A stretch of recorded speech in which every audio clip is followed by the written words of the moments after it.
Christian church Bhopal की ओर से इस आध्यात्मिक वचन की सेवा में आप सबों का स्वागत।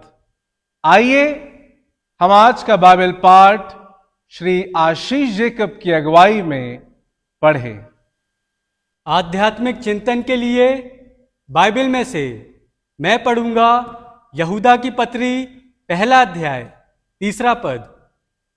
हे प्रियो, जब मैं तुम्हें उस उद्धार के विषय में लिखने में अत्यंत परिश्रम से प्रयत्न कर रहा था, जिसमें हम सब सहभागी हैं, तो मैंने तुम्हें यह समझाना आवश्यक जाना कि उस विश्वास के लिए पूरा यत्न करो जो पवित्र लोगों को एक ही बार सौंपा गया था। आमीन। वो प्रभु जो हमारी उम्मीद और हमारी आशा है, आइए इस गीत के द्वारा उसके करीब जाए।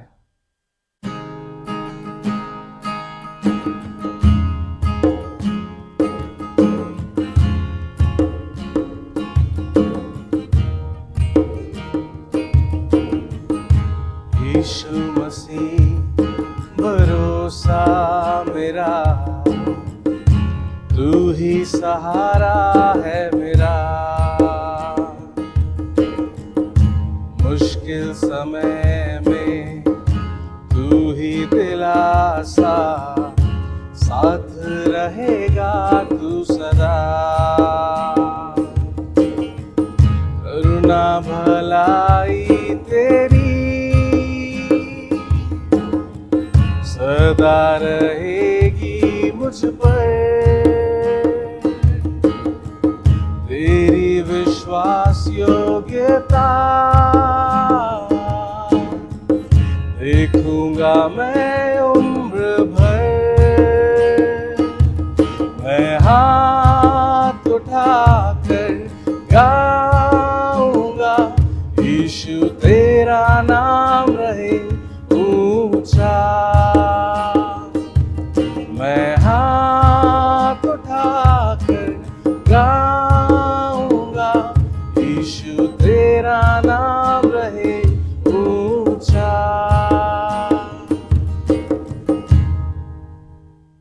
हम अपने मन एवं हृदय को तैयार करें और आज प्रभु का पवित्र संदेश प्रभु के सेवक आदरणीय बिशप डॉक्टर विपिन लाल जी द्वारा ग्रहण करें। जीवन में हम परमेश्वर पिता को धन्यवाद देते हैं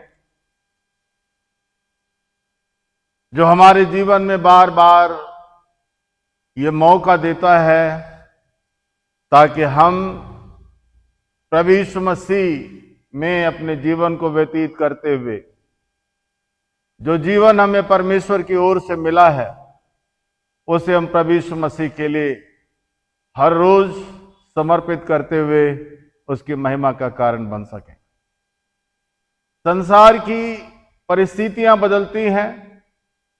वर्तमान समय में होने वाली घटनाओं को जब हम देखते हैं, सुनते हैं, तो बहुत बार हम निराश होते हैं।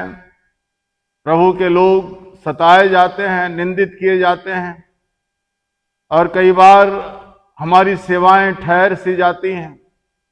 हमारा विश्वास भी कई बार डगमगाने लगता है और हम जीवन में हम उस बड़े सहारे को ढूंढने लगते हैं।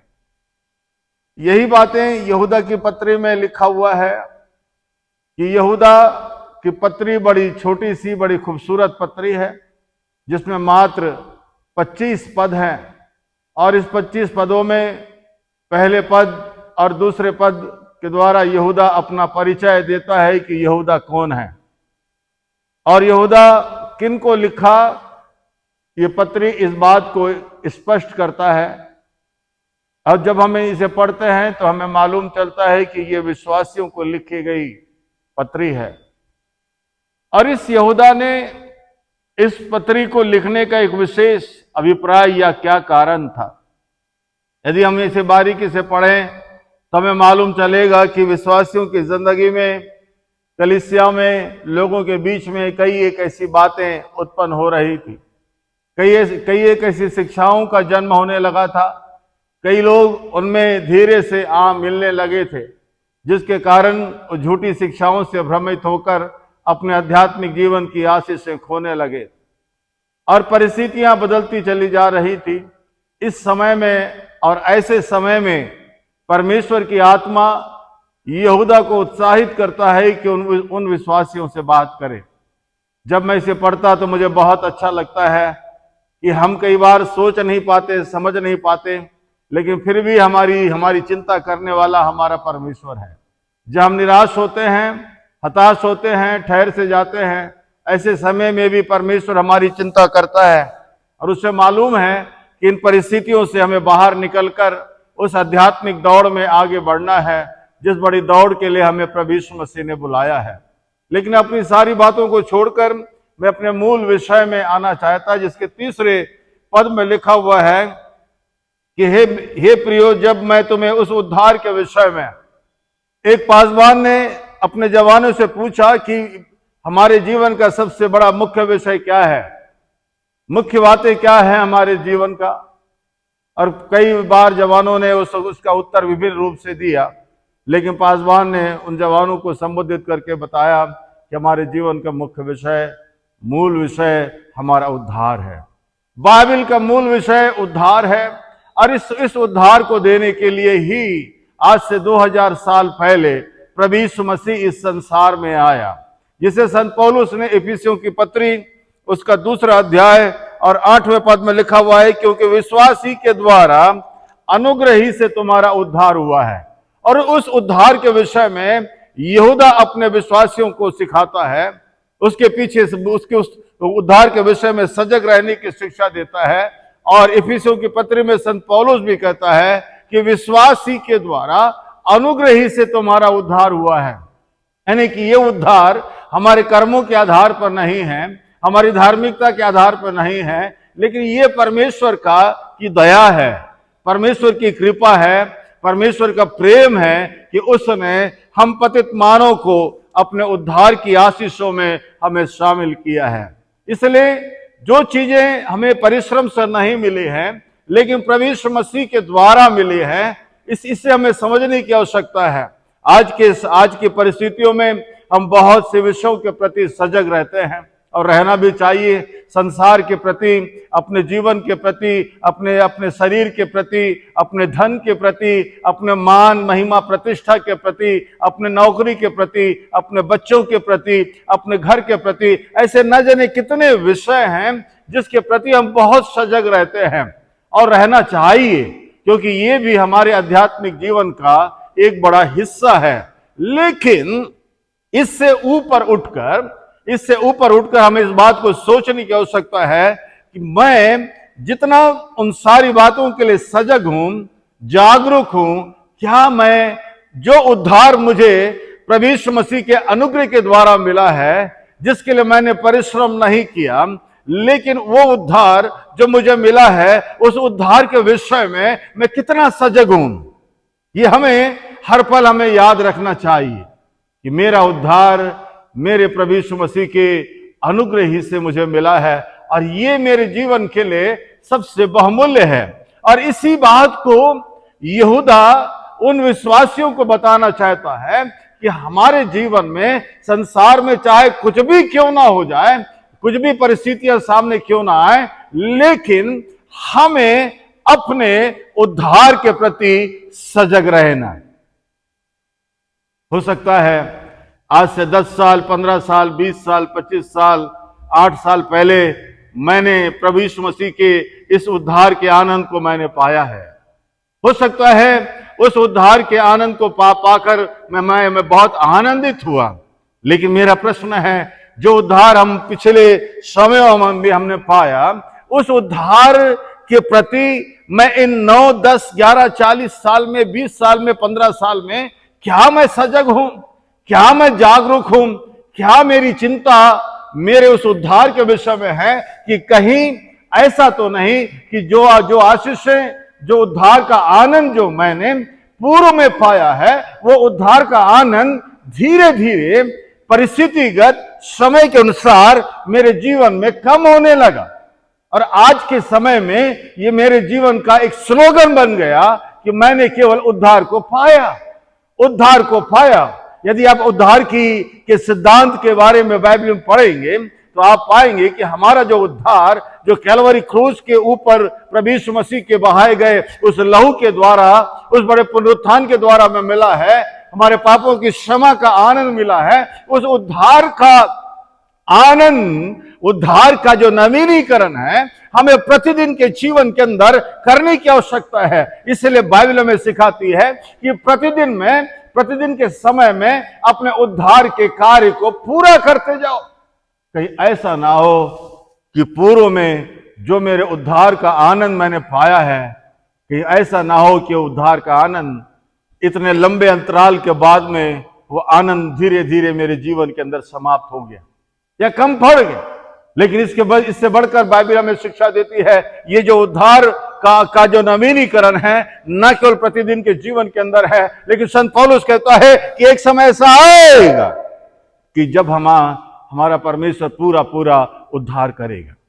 उद्धार का प्रारंभ कैलवरी क्रूस के द्वारा, उद्धार का नवीनीकरण, उद्धार का आनंद प्रतिदिन के जीवन के अंदर, लेकिन उद्धार की भरपूरी हमको प्रभु यीशु मसीह के उस अनंत काल के जीवन के अंदर प्राप्त होगा। और उस उद्धार के बारे में संत पौलुस अनेक रूप से व्याख्या करता है कि एक समय आएगा जब परमेश्वर हमारी सारी आंखों के आंसू को पोंछ देगा, और एक समय ऐसा आएगा जब हम प्रभु यीशु मसीह के राज्य में हम प्रवेश करेंगे। एक समय ऐसा आएगा जब हम प्रभु यीशु मसीह के साथ रहेंगे। यहूदा कहता है जो हमें एक बार सौंपा गया। आज के संदर्भ में, आज की परिस्थिति में कई लोग इस बात की शिक्षा देते हैं, गलत शिक्षा देते हैं कि उद्धार के विषय में कि हमें उतना निश्चिंत या जागरूक रहने की आवश्यकता नहीं है, क्योंकि हमने केवल एक बार विश्वास के द्वारा उद्धार पाया है और प्रभु यीशु मसीह के अनुग्रह को जाना है। लेकिन यहूदा कहता है कि उद्धार के प्रति, जीवन की आशीषों के प्रति लापरवाही की कोई भी गुंजाइश नहीं है। यहूदा कहता है कि जो चीजें हमें सौंपी गई उसके प्रति हमें लापरवाह नहीं होना, उसके प्रति हमें सजग होने की बड़ी आवश्यकता है। इसलिए इफिसियों की पत्र पहला कुरिन्थियों 6:12 में संत पौलुस कहता है कि मैं अपने उद्धार के जीवन को, उद्धार की आशीषों को जो मुझे मिला है, उसके प्रति मैं अपने जीवन के अंदर सजग हूं, जागरूक हूं। हमारे उद्धार की जो निश्चयता हमारे जीवन के अंदर प्रभु जब देता है, प्रभु चाहता है कि हमारे जीवन के अंदर लापरवाही ना हो। और लापरवाही का दूसरा समानार्थी शब्द का जन्म होता है कि चलेगा, सब कुछ चलेगा। उद्धार पाने के बाद में चलेगा, चलता है, ऐसा होता है, ऐसा जीना पड़ता है। हम संसार में रहते हैं, संसार के लोगों के सदृश बनना पड़ता है, संसार की भाषा बोलना पड़ता है, संसार के लोगों के जैसा काम करना पड़ता है। नहीं, ये जीवन की गलत शिक्षा है। लेकिन उद्धार प्रभु यीशु मसीह में एक नया संबंध है जो हमें मिलता है। उद्धार एक नया जीवन है जो प्रभु यीशु मसीह के द्वारा हमें मिला है। और अंतिम बात बोलकर मैं प्रार्थना करना चाहता कि उद्धार जो हमें प्रभु यीशु मसीह से हमें मिला है, इसके प्रति हमें अपने जीवन के अंदर ईमानदार होने की बड़ी आवश्यकता है। ईमानदार होने की बड़ी आवश्यकता है। कई बार हो सकता है मनुष्य होने के नाते हम अपने जीवन में कमजोर पड़ जाएं, हो सकता है हम अपने जीवन के अंदर कई बार हम गिर जाएं, लेकिन मेरी बाइबल मुझे सिखाती है यदि धर्मी जन 7 बार भी गिरे तो परमेश्वर उसे 7 बार खड़ा करता है। 7 बार, क्योंकि वो अपने जीवन के अंदर परिस्थितियां बदल सकती है, गिर सकता है, मनुष्य है, लेकिन जब वो गिरता है तब नए रूप में पापों से पश्चाताप करते हुए अपने संबंधों को परमेश्वर के साथ में ठीक कर देता। ताकि परमेश्वर उसे खड़ा करता। यहूदा कहता है जो तुम्हें सौंपा गया है उसके प्रति तुम्हें ईमानदार रहने की बड़ी आवश्यकता है। ईमानदारी का मतलब है अपने आत्मिक जीवन के अंदर बढ़ना है, आत्मिक जीवन के अंदर बढ़ना। यहूदा 3 में यहूदा विश्वासियों से कहता है जो हमें मिला है केवल इसलिए नहीं मिला कि हम उसे सीमित करके रखें, लेकिन इसलिए मिला ताकि हम उस जीवन में हर रोज आगे बढ़ते चले जाएं और उस जीवन के द्वारा परमेश्वर के नाम को महिमा मिल सके। आज के दिन आपका और मेरा उद्धार का आनंद कहाँ है? क्या मैं अपने उद्धार में जीवन के प्रति सजग हूं? क्या मैं अपने आत्मिक जीवन के प्रति सजग हूं? क्या मैं अपने आत्मिक जीवन में मेरी वृद्धि हो रही है? ऐसा नहीं है मेरे मित्रों, तो आप धोखा ना खाएं। आप जिस परिस्थिति में भी हैं, परमेश्वर पुत्र प्रभु यीशु मसीह आपको प्यार करता है और वो प्रभु यीशु मसीह चाहता है कि फिर से एक बार उस आनंद का नवीनीकरण हम प्रभु यीशु मसीह के साथ में कर लें और प्रभु से कह सके कि प्रभु जो चीजें तूने मुझे सौंपी है उसके प्रति मैं ईमानदार हूं, ताकि हर रोज एक एक कदम तेरे पद चिन्हों पर चलते हुए मैं तेरी महिमा कर सकता। आइए हम प्रार्थना करें। हमारे जीवित अनुग्रहकारी प्रभु, धन्यवाद जीवन के इस उद्धार में जीवन के लिए, आनंद के लिए हमारी सहायता करना, ताकि इस जीवन को देने के लिए आपने अपना सब कुछ बहुमूल्य लहू बहाया है।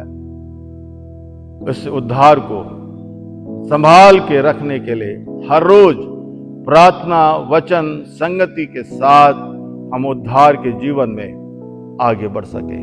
हमेशा हर एक की सहायता कर। यदि कोई गिरा है, यदि कोई फिर से एक बार उठना चाहता है, पवित्र आत्मा उनकी भी सहायता करे। प्रभु यीशु के नाम से मांगते, आमीन। परमेश्वर पिता, पुत्र और पवित्र आत्मा हमारी सहायता करे, ताकि हर रोज हम उद्धार के आनंद में प्रतिदिन आगे बढ़ सके। आमीन।